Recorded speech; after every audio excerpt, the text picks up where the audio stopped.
Le Black Friday est de retour à Riverintour ce vendredi 24 novembre de 8h à 19h. Offre exceptionnelle avec remise sur les billets d'avion, hôtels, séjours ainsi que les croisières. Rendez-vous dans nos agences au 3 rue Frébeau à Pointe-à-Pitre, 3 rue de l'Église à Grandbourg, Marie-Galante, 42 rue Saint-Jean au Moule, 16 rue Lamblardy à Paris 12e. Tirage au sort en fin de journée avec des billets d'avion à gagner sur Paris, sur le régional et des cadeaux toute la journée. Tentez votre chance le 24 novembre, voire conditions en agence. Guadeloupe, actualité. Et notez que les députés ultramarins ont obtenu le retrait de l'article 55 du projet de loi de finances 2024. Ce dernier visait à aider les hexagonaux à s'installer dans les territoires d'outre-mer avec un billet d'avion et une allocation. Une mesure qui n'a pas manqué d'irriter les parlementaires de nos îles qui ont dû rappeler à l'ordre un gouvernement qui semble oublier que dans les outre-mer, le chômage est en moyenne 2,3 fois supérieur à l'hexagone. La proposition de loi sera donc retoquée. L'enveloppe de 20 millions d'euros maintenue mais réservé aux ressortissants des DOM souhaitant rentrer au pays. Et le recours en annulation des élections sénatoriales introduit par Éric Coriolan est jugé recevable par le Conseil constitutionnel.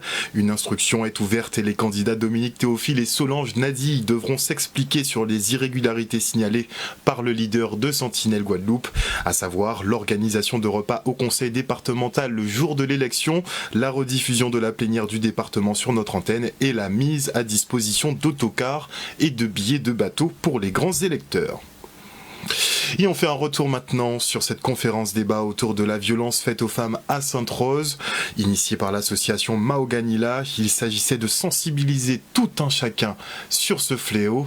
Regardez. Il est trop marrant, Moussa. C'est vrai, chérie, je suis contente que tu t'entends bien avec lui. Sa maman, elle a dit que je pouvais aller à son anniversaire. S'il te plaît, s'il te plaît, s'il te plaît. Au Swala, nous avons à l'association Maoganila. Nous avons un débat, un film sur la violence faite aux femmes. Au Swala, nous avons un débat avec des intervenants comme un avocat, la police municipale de Sainte-Rose et des associations qui ont gommé contre le harcèlement et la violence faite contre les femmes. Nous avons, pendant les grandes vacances, pour coutume d'accueillir les enfants du quartier afin qu'ils ne restent pas devant les bâtiments. Et donc, pour pouvoir accueillir les enfants, il faut aussi les occuper. Et donc, on a fait un partenariat avec Ciné Roulé la première année où nous avons accueilli les jeunes. Donc, nous avons accueilli des jeunes de 7 à 17 ans. Et la collaboration s'est très très bien passée. Et donc effectivement, quand il y a des petites séances de visionnage comme ça, le partenariat se fait tout naturellement. Et donc là, nous avons essayé de faire quelque chose qui dure sur un mois où tous les 15 jours, nous avons une séance de cinéma en plein air. Aujourd'hui, nous avons convié tout le public parce que nous savons qu'à ce secteur, nous avons un public qui est un peu difficile. Un peu mixé, déjà entre les cultis, ni cultis haïtiens, ni cultis dominicains, ni guadeloupéens, ni jeunes femmes, jeunes hommes, et ni à qui ni des problèmes d'addiction et compagnie. Alors c'est pour ça nous allons mettre des balles à ça qui est ouvert au grand public jeudi. Moi, je pense que Ciné Roulé, ce qui est pour nous très important, c'est d'investir dans l'humain. Et le retour, c'est plus de socialisation, plus de vivre ensemble, plus de partage, et une plus grande solidarité entre nous. Je crois que c'est important de mettre cela en avant dans un monde très individualiste, dans un monde où l'argent prime sur l'humain. Nous parions d'abord sur l'humain avant de parier sur l'argent. Faire du patient l'acteur de sa propre sécurité, telle est la thématique de la Semaine nationale de la sécurité des patients. Ce temps de sensibilisation vise à favoriser le dialogue entre les soignés et les soignants. Au CHBT, on parlait éducation thérapeutique pour être plus alerte sur les causes et les symptômes et plus autonome sur la gestion de sa pathologie. Le reportage. Cette semaine est la semaine sécurité patient, donc une semaine nationale qui parle donc d'une thématique spécifique. Donc cette année, la thématique était faire du patient l'acteur de sa propre sécurité. Oui, ça a changé Oui, ça a changé. Le médecin a changé la prescription. C'était ça? Oui. Mais donc, elle n'a rien parlé. Ah bon? Mais non, je vais lui lever le combat. Oui, vous pouvez les prendre. C'était Oui. C'était Oui, sûr. Ok, bon, ben, à tout à l'heure. Donc, on va le mettre ça. Ok. L'hôpital fonctionne donc avec différents acteurs pluriprofessionnels et donc qu'ils soient en interne mais aussi en externe de l'établissement. Donc c'est-à-dire qu'en interne vous avez des professionnels de santé, donc aussi bien des médecins, des infirmiers, des kinésithérapeutes et autres, mais également en externe des associations. Nous travaillons beaucoup avec les associations parce que ce sont des partenaires essentiels aussi dans le parcours de soins du patient. Donc il est important que nous ayons donc aussi bien donc des associations, des partenaires soignants, mais également donc différents corps de métier. L'éducation thérapeutique doit faire partie intégrante de la prise en charge du patient. Donc certes, il doit y avoir les soins médicaux, le suivi médical, mais l'éducation va forger le patient et lui permettre d'affronter, de dépister, d'être plus alerte et aussi d'être plus autonome, de sorte d'améliorer sa qualité de vie avec une pathologie avec laquelle il va devoir vivre longtemps. Il faut que ça soit fait assez régulièrement. Surtout au niveau, par exemple, du service cardiologie du LCV, l'école du cœur, où beaucoup de personnes ne connaissent pas ce type de service. Et ça, c'est très intéressant d'en parler assez régulièrement pour faire connaître. Moi, je ne connaissais pas l'école du cœur et suite à mon intervention, franchement, je suis vraiment ravie. Cette manifestation consiste également donc, à rendre le patient acteur de sa prise en charge. Donc plus il va s'informer, plus il pourra dire ce qu'il souhaite. Bien sûr, on ne va pas pouvoir satisfaire à tous les besoins d'un patient, mais concernant sa prise en charge, il faut qu'il soit acteur. Par exemple, s'il a mal, il faut qu'il dise qu'il est mal, de manière à ce qu'on puisse prendre en charge sa douleur, quelle que soit la douleur. Même si elle a une intensité faible ou plus forte, il faut absolument qu'on puisse prendre sa douleur dès le début. Très important de connaître son corps, c'est la base en même temps. Et à l'occasion de la semaine européenne pour l'emploi des personnes en situation de handicap, Pôle emploi et Cap emploi réalisent diverses opérations. Ce matin, l'agence Pôle emploi de Morne-à-l'Eau accueillait une rencontre entre les divers partenaires de l'insertion. L'objectif, assurer une bonne synergie des services pour aider au mieux un public dont le retour à l'emploi est particulièrement difficile. Les conseillers ont également présenté aux bénéficiaires le dispositif d'emploi accompagné et organisé divers ateliers autour du numérique. Regardez. Nous mettons en place plusieurs ateliers, plusieurs actions. C'est-à-dire en amont, on a mis en place des ateliers comme les ateliers immersion facilitée, l'atelier maîtriser mon espace personnel. On a eu l'atelier temps d'échange sur le numérique. Et aujourd'hui, nous avons ce temps d'échange aussi avec les partenaires de l'insertion. Voilà, ce sont des partenaires clés pour l'accompagnement des personnes en situation de handicap. Nous, le dispositif de l'emploi accompagné, ça nous permet de pouvoir faire connaître premièrement le dispositif aux bénéficiaires et aussi aux autres acteurs pour coordonner le parcours. Et ça nous permet aussi de pouvoir accompagner plus directement nos bénéficiaires. Ça nous permet de trouver quelque chose, un emploi, une formation qui nous correspond. Accompagner une personne en situation de handicap est assez difficile, donc on ne cible pas de secteur, tout secteur. C'est-à-dire on leur donne la possibilité de connaître les partenaires qui les accompagnent et également leur donner la possibilité, comme nous avons demain, le Duo Day. Donc notre agence a pu mobiliser, sensibiliser plus de 25 duos. C'est-à-dire les duos, ce sont des personnes, le temps d'une matinée, iront en entreprise, voir le quotidien d'un professionnel. L'accompagnement du Pôle emploi est très important pour les personnes en situation de handicap. Donc, je pense que c'est formidable d'avoir des accompagnements tout au long de l'année et principalement à cette période. Le suivi des dossiers, premièrement, nous recueillons les demandes de la part de notre service du Pôle emploi en priorité. Et nous recherchons que les bénéficiaires soient d'emblée, qu'ils aient la reconnaissance en qualité de travailleur handicapé. Et par la suite, nous prenons le relais en tant que dispositif accompagnant pour pouvoir parfaire le parcours vers l'emploi des personnes en situation de handicap. Tous les accompagnements sont bons, tant au niveau du Pôle emploi et des prestataires qui sont venus aujourd'hui nous accompagner, nous donner des informations complémentaires pour poursuivre dans tout ce qui concerne la recherche d'emploi. Et maintenant, on parle formation dans la garde d'enfants. Et à cet effet, je reçois Jean-Philippe Ardenois, créateur de l'application Matati. Bonsoir, monsieur Ardenois. Bonsoir. Alors, on vient de voir effectivement, tout le monde doit bosser, il faut trouver un job, et donc vous proposez des formations pour permettre à des personnes de devenir garde d'enfants. Oui, tout à fait. En fait, je lance une application qui a deux fonctions particulières. La première qui permet à des parents de trouver des gardes d'enfants que j'appelle Tati, comme on le dit affectueusement chez nous, à proximité, et un deuxième volet qui concerne tout ce qui est l'évolution en fait de ces Tati et le fait qu'elles puissent officialiser via des formations, via des qualifications, leur situation, puisque on a historiquement en Guadeloupe et même aux Antilles le fait qu'on a dans les familles souvent des tantes qui gardent les enfants et plus généralement à l'école, voilà, on les appelait des tatis, et donc je suis parti de cela et c'est parti aussi d'un constat, c'est que chez nous, on a un gros problème avec la valorisation de l'emploi. C'est-à-dire qu'on sait faire beaucoup de choses, mais ce n'est pas reconnu, et qu'on arrive notamment par exemple à la retraite, ce n'est pas valorisé, et je connais personnellement plusieurs cas de personnes qui ont gardé des enfants toute leur vie et qui, n'étant pas déclarés, n'étant pas structurés, se sont retrouvés au niveau de la retraite un peu lésés. Et donc du coup... Quand vous dites un peu lésés, c'est avec des retraites...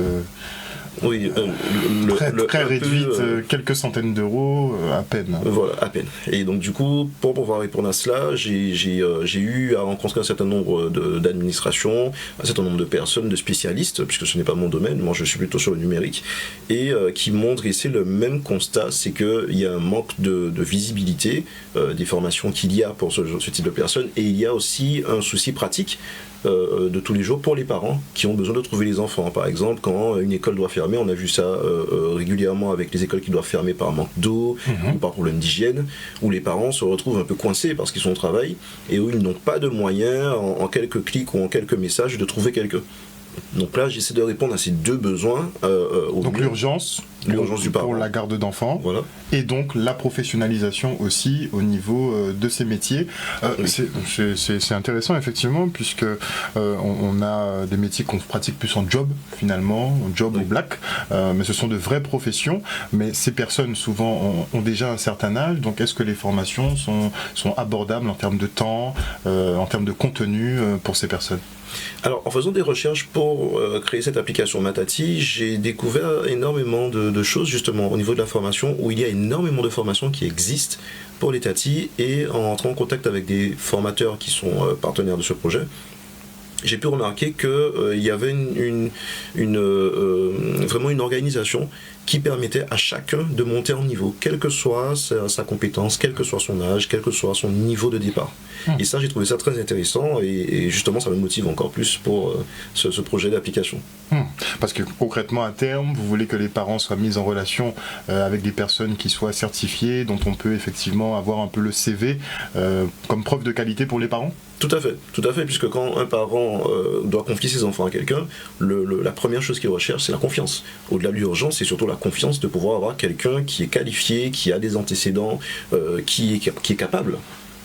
Et qui évite en fait qu'on ait certains faits divers qu'on peut voir régulièrement, où des personnes qui n'ont pas les qualifications causent des problèmes, ou ne s'attendent pas à devoir gérer des situations, et au final c'est l'enfant qui paye. Donc là, avec cette initiative-là, j'espère pouvoir apporter une petite pierre à l'édifice pour que chacun puisse trouver la confiance près de chez eux. Alors vous avez donc créé l'application Matati, ça s'appelle Matati, tout à fait. Tout simplement. Donc Matati, et un point que je voulais souligner, vous disiez dans la journée on peut avoir un imprévu, donc on peut avoir une garde au dernier moment. En fait, on peut vraiment être dans l'urgence et demander une garde. Quel délai on a ? 1 heure, 2 heures Alors justement, c'est une des fonctionnalités de l'application, c'est que le parent qui a un besoin en urgence peut définir un temps de réponse donc qu'il limite, il peut mettre à 1 heure, et ce sont les parents qui vont chercher les tatis qui sont listés dans notre système avec un système de classement par proximité, par niveau de qualification. On peut filtrer effectivement avec un certain nombre d'informations, et le parent, lui, quand il a choisi un certain nombre de profils, il peut demander à tous ces profils-là en simultané de lui valider s'ils peuvent prendre une garde ou pas. Et lorsqu'il y a la garde qui est prise, donc voilà, il y a un système vraiment social là-dessus, où c'est un peu comme sur les réseaux sociaux, c'est instantané, où chacun reçoit une notification, on se suit, et une fois que la garde elle est validée, il y a la fonctionnalité de passer un appel, en fait, un appel de quelques minutes avant de réellement confier les enfants pour se dire, bon, cette personne-là, j'ai vu son profil, ça m'a plu, je veux au moins lui parler un peu avant de commencer. Et une fois que tout est terminé, il y a aussi un système de notation où la tati et le parent se notent mutuellement sur la qualité de l'interaction qu'il y a eu, de la garde, voire même s'il y a eu un souci quelconque, de signaler qu'il y a eu un souci, de façon à ce que le paiement de la tati, le temps que les choses soient vérifiées, soit bien géré. D'accord. Voilà, donc tout passe en tout cas par l'application. Tout ce qui est paiement de toute façon passe par l'application. C'est l'ambition, oui. Ok, mais petit détail technique. Alors moi je prends effectivement rendez-vous avec une tati, j'ai besoin d'une garde sur une après-midi. Qui va le récupérer? Qui va récupérer le petit? Alors ça c'est encadré par la loi, c'est-à-dire qu'il y a deux types de gardes. Il y a la garde de tatis qui ne sont pas agréées assistantes maternelles. Ces tatis-là, la garde se fait uniquement au domicile du parent. Ça ne peut pas se faire chez la tati, puisqu'il y a un certain nombre de réglementations à respecter. Et par contre, l'assistante maternelle, elle a un nombre d'enfants en fait, qu'elle peut recevoir dans un lieu donné. Et là, à ce moment-là, la différenciation se fait entre les deux, où le parent peut choisir d'aller déposer son enfant chez son assistante maternelle. Donc après, c'est eux qui gèrent entre les délais, les distances, etc. Et dans l'autre cas, où ce sont des tatis qui n'ont pas la qualification, justement d'où le volet formation, qui elles seront obligées d'aller chez le parent. Et la notion de distance, de proximité est très important dans cette application. Merci beaucoup en tout cas Jean-Philippe Ardenois d'être venu nous présenter donc cette application Matati qui met en relation les parents et des gardes d'enfants. Effectivement, on a besoin de ce genre de système plus ou moins réactif parce que les choses se compliquent souvent sur cet archipel. En tout cas, merci de m'avoir reçu. Merci encore. Et on enchaîne avec le Salon de l'Habitat qui est tourné vers l'écologie cette année. Regardez. Je suis venu au Salon de l'Habitat pour des raisons personnelles et à la fois professionnelles. Alors professionnel puisque je suis un spécialiste dans tout ce qui est secteur de l'habitation et personnel pour voir par curiosité tout ce qui se fait, les dernières tendances dans l'habitation, que ce soit en Guadeloupe, aux Antilles et les différents acteurs du secteur. Nous avons pour but ici au Salon de l'Habitat de sensibiliser la population, de les informer, de les conseiller et de les éduquer par rapport à la maîtrise de l'énergie. Comment consommer aujourd'hui de l'énergie qui peut être gratuite pour son foyer à la maison. Donc le but aujourd'hui pour nous d'être sur le Salon de l'Habitat, c'est de conscientiser les gens, de leur dire venez. Il existe aujourd'hui des solutions qui vont vous permettre de réaliser des économies. On avait développé notre entreprise il y a 3 ans sur le nettoyage extérieur et finalement on s'est diversifié sur la peinture anti-chaleur. Donc c'est une peinture qu'on a développée l'année dernière parce que par rapport à tous les professionnels au départ qui mettent des peintures blanches sur leur toiture pour rafraîchir la température du bâtiment, nous on l'a développé pour le particulier. Donc en fait la mise en peinture sur des tôles pour rafraîchir l'intérieur de l'habitat parce que la peinture elle a un côté réfléchissant au soleil. Si on fait le test, on met la main sur la tôle qui n'est pas peinte, elle sera à 80 degrés donc on ne peut pas la toucher. Avec notre peinture, elle sera à 35. Donc on perd quasiment 40 voire 45 degrés sur la tôle. En dessous de la tôle, c'est différent, on va perdre 6 à 7 degrés à l'intérieur de l'habitation. Donc en termes d'utilisation de clim, on en utilisera moins, donc on fera automatiquement des économies d'énergie. Ce genre de salon est très important pour l'habitant, c'est surtout pour ceux qui ont un projet d'habitation, pour ceux qui souhaitent construire leur maison, bien qui ont déjà un habitat et qui souhaitent le renforcer avec de nouveaux objets, savoir à quel professionnel s'adresser et savoir globalement quelles sont les tendances afin de pouvoir renforcer son bien et afin qu'il soit optimal et qu'il réponde aux attentes du consommateur. C'est vrai que c'est des salons où on arrive à reconnaître des artisans sérieux qui sont installés en Guadeloupe et qui nous permettraient de connaître des bonnes entreprises pour faire des travaux dans sa maison.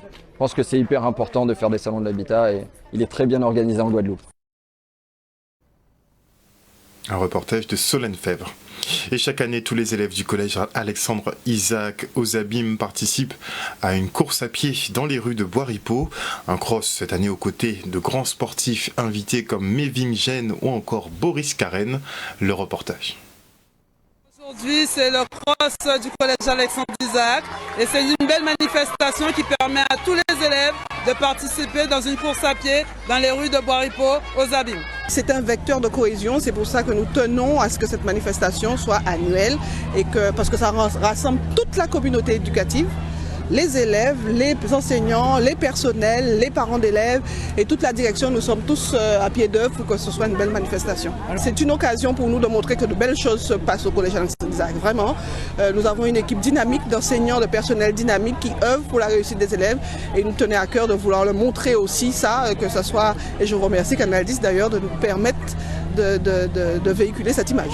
Aujourd'hui, c'est un devoir pour nous d'être présents auprès de cette jeunesse-là qui, malheureusement, aujourd'hui, on le ressent en Guadeloupe. Une forte montée, une forte progression de l'inactivité, de la sédentarité. Donc voilà, on est présent, on leur montre que nous, en tant que sportifs, on est passé par là, par le collège, le lycée, mais l'importance de faire une activité sportive ou physique pendant qu'on est scolarisé. Ça me fait vraiment plaisir d'être présent avec les enfants puisque c'est vrai qu'on est tous passés par ce genre d'activité. Moi quand on m'a envoyé une invitation, j'ai tout de suite accepté. Donc franchement, je les encourage à rester de cette dynamique. J'ai commencé par là aussi, j'ai commencé à faire du cross quand j'étais au collège et ça me rappelle des bons souvenirs. Donc c'est avec plaisir que je suis venu ce matin et je tiens à remercier le collège Alexandre Isaac. Thomas Debière, champion de surf, lui a rendu visite aux primaires de l'école de la Jaille à Bémao. Une occasion d'assurer la promotion du sport à l'heure où les petits ont droit à 30 minutes d'activité physique quotidienne. Regardez.